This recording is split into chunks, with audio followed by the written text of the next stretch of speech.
3 वर्षाचा पोरगा मातीमध्ये खेळत होता. शहाजीराजे भोसलेंनी स्वराज्याचं स्वप्न बघितलेलं होतं आणि आऊ जिजाऊच्या मनामध्ये पेरलेलं होतं, आग लावलेली होती. आऊ जिजाऊंच्या मनामध्ये पेरलेलं होतं, आग लावलेली होती. काय वाटेल ते झालं तर स्वराज्य उभं राहिलं पाहिजे. आणि छत्रपतींच्या मनामध्ये ही आग पेरली जात होती. आणि 3 वर्षाचा पोरगा बघा, 3 वर्षाचा पोरगा मातीमध्ये खेळत होता. 3 वर्षाचा पोरगा मातीमध्ये खेळत होता. एक सवंगडी आला, राजांच्या जवळ आला. राजा आम्ही खेळू का? राजा आम्ही तुमच्या बरोबर खेळू का? या या चला खेळूया. दुसरा सवंगडी आला, तिसरा सवंगडी आला, चौथा सवंगडी आला. 6, 7, 8, 10 सवंगडी खेळायला लागले. राजा खेळत होत. खेळता खेळता खेळता खेळता राजाने मूठभर माती हातामध्ये घेतली. खेळता खेळता राजाने मूठभर माती हातामध्ये घेतली, हळूच आपल्या तोंडामध्ये घातली आणि आणि ती माती आपल्या जिभेवरती अशी लोळवत लोळवत त्याचा स्वाद घेऊ लागले. आऊसाहेबांनी बघितलं राजा काय करताय. राजाने मूठभर माती हातामध्ये घेतली, आपल्या मुखामध्ये घातली. बस. आऊसाहेब उठल्या, पळत राजांच्या जवळ गेल्या. राजांना जवळ घेतलं, राजांना मिठी मारली. राजांच्या जवळ गेल्या, राजांच्या डोक्यातून हात फिरवला. राजांना पहिला प्रश्न केला, राजा काय करताय? त्यावेळेला माझा राजा म्हणतो, आऊसाहेब आम्हाला ही माती आवडते. म्हणून आम्ही या मातीचा स्वाद घेतोय. आऊसाहेबांच्या डोळ्यामध्ये पाणी आलं. आऊसाहेबांनी छत्रपती शिवाजी राजांना कडकडून मिठी मारली. पोराचं वय होतं फक्त 3 ते 4 वर्ष. आऊसाहेबांनी कडकडून मिठी मारली. ती वेळ आलेली होती. आता आग पेरायची होती, आता संस्कार पेरायचा होता, आता खरं स्वराज्य पेरायचं होतं. आऊसाहेबांनी राजांच्या मुखावरून हात फिरवला. राजांचं तोंड अलगत उघडलं, तोंडामध्ये बोट घातलं, बोटातून ती माती बाहेर काढली, राजांच्या हातावरती ठेवली आणि माझी आऊ जिजाऊ म्हणते, राजा हीच माती तुम्हाला आवडते का? त्यावेळेला माझा राजा म्हणतो हो. त्यावेळेला माझी आऊसाहेब म्हणते, जर या मातीचा स्वाद घ्यायचा असेल तर परकीयांनी दूषित केलेली ही माती अगोदर स्वतंत्र करा, बहुजनांचं स्वराज्य घडवा आणि मग या मातीचा स्वाद घ्या. घडला माझा छत्रपती शिवाजी राजा. तोच संस्कार तिथून चालत आला. पहिली मधल्या पोराची बुद्धी चातुर्य बघितलं, 2री मधल्या, 3री मधल्या, 4थी मधल्या, 5वी मधल्या. आणि ज्या वेळेला माझ्या रामजींना कळालं, बस हे पोरग इतिहासच घडवणार नाही तर सगळे इतिहास बदलून टाकेल. इतिहास घडवणार नाही तर सगळे इतिहास बदलून टाकेल. त्या वेळेला माझ्या रामजींनी बाबासाहेबांना मिठी मारली असेल, बाबा हे माझ्या लेखा, तुझा जन्म या घरासाठी नाही, तुझा जन्म तुझ्या आई वडिलांच्या साठी नाही, तुझा जन्म या तुझ्या बायकोसाठी नाही, तुझा जन्म तुझ्या आईसाठी नाही, तुझा जन्म तुझ्या पोटच्या पोरांच्या साठी नाही, तुझा जन्म अस्पृश्य या रोगामध्ये अडकलेल्या असंख्य बांधवांच्या साठी आहे. आणि घडला बाबासाहेब. लक्षात घ्या, कुठाय ती विचार प्रेरणा. मला तुम्हाला आज पहिला प्रश्न विचारायचा आहे. आज आमचीच पोरं लाचार झाले, आज आमचीच पोरं धाब्यावरती जातात, आज आमचीच पोरं ग्लास लावून बसतात का? टाकलेल्या तुकड्यासाठी. आज बाबासाहेबांनी एवढी मोठी घटना आणि त्या घटनेमध्ये सगळ्याला समान. या भारताचा राष्ट्रपती जरी असला तरी तो एकच मत टाकू शकतो आणि माझ्या झोपडपट्टीतली माझी माता सुद्धा एकच मत टाकू शकते. एवढा प्रचंड मोठा अधिकार दिला. पण आज आम्ही काय करतोय? म्हणूनच मला परत तुकोबारायांच्याकडे जावंसं वाटतं. तुकोबारायांनी सांगितलेलं आहे, तीक्ष्ण उत्तरे हाती घेऊन बाण फिरे. तीक्ष्ण उत्तरे हाती घेऊन बाण फिरे, नाही भीड भाड. तुका म्हणे सान थोर, नाही भीड भाड. तुका म्हणे सान थोर.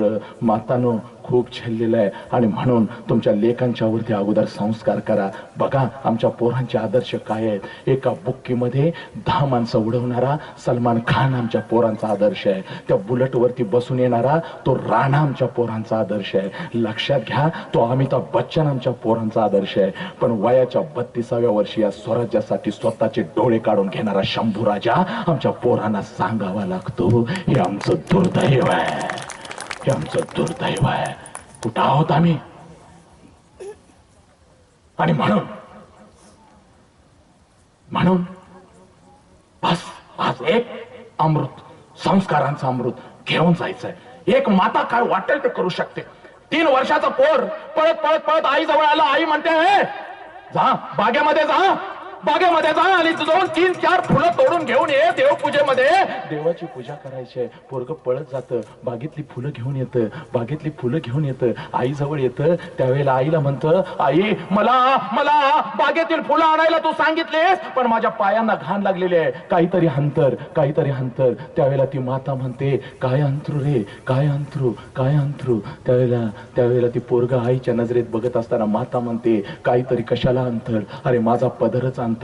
आणि ती माता पदर अंतरते. ते पोरग टन करून उडी मारतं, पाऊल पुसतं आणि पळत पळत देवघरामध्ये जातं. देवघरामध्ये देवाजवळ फुलं ठेवतं. लक्षात घ्या, ही त्या मातेच्या दृष्टीनं खरी पूजा नव्हती, ती पूजा नव्हती. माता पाठीमागून जाते, त्या पोराच्या डोक्यावरून हात फिरवते आणि म्हणते, हे बाळा, हे बाळा, अगदी ज्या पद्धतीनं पायाला लागलेली घाण पुसण्यासाठी तू काहीतरी अंतरायला सांगितलंस आणि मी पदर अंतरला, अगदी त्याच पद्धतीनं जीवन जगत असताना मनाला जर कधी घाण लागली तर त्यासाठी मी संस्काराचा पदर अंतरलेला आहे. आणि तेच पोरग साने गुरुजी घडलं. लक्षात घ्या, संस्कारांचा पदर. कुठं आहे आज?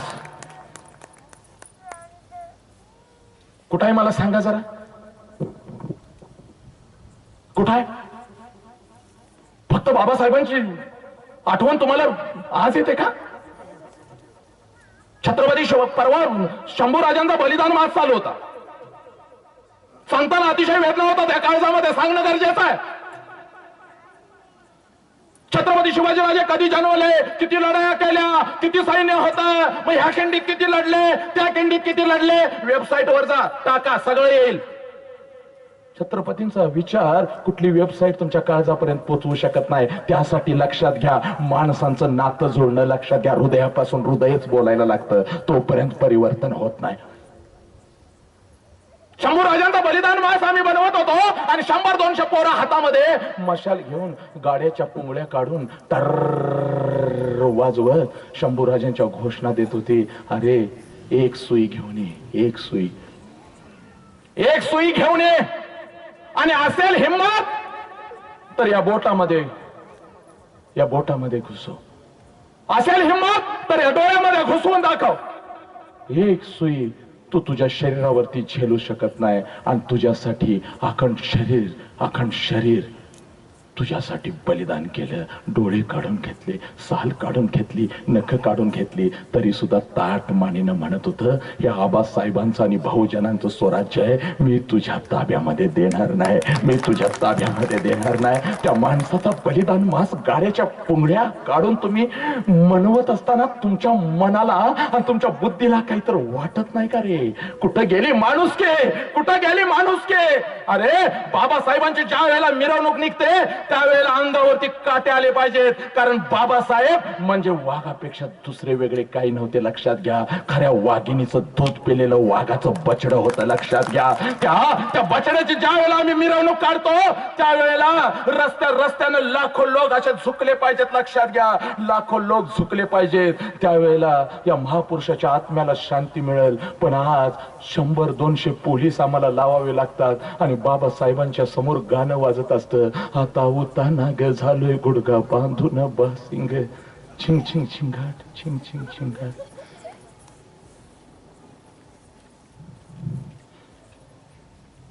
काय कुठल्या परिवर्तनाची वाट बघतोय आम्ही? डॉक्टर घडवले, इंजिनियर घडवले, बाबासाहेबांना हे अपेक्षित नव्हतं. शिक्षणातून माणूस घडवणं अपेक्षित होता. बाबासाहेबांनी सांगितलं, अरे वेड्यानो उठा, शिका, शिका. सरांनी सांगितल्याप्रमाणे प्रशासनामध्ये या. आम्ही शिकलो, आम्ही प्रशासनामध्ये सुद्धा आलो, पण आमची जेवढी संघटित होती तेवढी सगळी आम्ही फोडायला लागलो आणि देशयुद्धडीला लावायला लागलो. आमच्याच लोकांना आम्हीच फोडायला लागलो. आम्ही शिकलो, फक्त आमची साडी बघितली, आमची गाडी बघितली, आमची माडी बघितली आणि बाबासाहेबांच्या विचारांचा आम्ही कधीच विचार केला नाही. लक्षात घ्या. जास्त वेळ मातानं तुमचा घेणार नाही. 10 मिनिटांमध्ये माझं व्याख्यान संपवतो, पण 10 मिनिटांमध्ये व्याख्यान संपवत असताना लक्षात घ्या, एक विचार मी परत येणार आहे.